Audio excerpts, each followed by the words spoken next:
Tama pala yung sinasabi nila, no? Na kapag na-inlove ka sa isang tao, kakayanin mo lahat.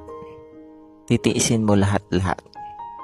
Yung sakit, selos, away, sama ng loob, at ang katotohanang kahit sobrang nasasaktan at napapagod ka na sa kanya, still pipiliin mo pa rin siya. Still mahal na mahal mo pa rin siya. Alam mo kung bakit? Because true love never surrender. It always finds a way to understand the pain. Tandaan mo yan. God bless.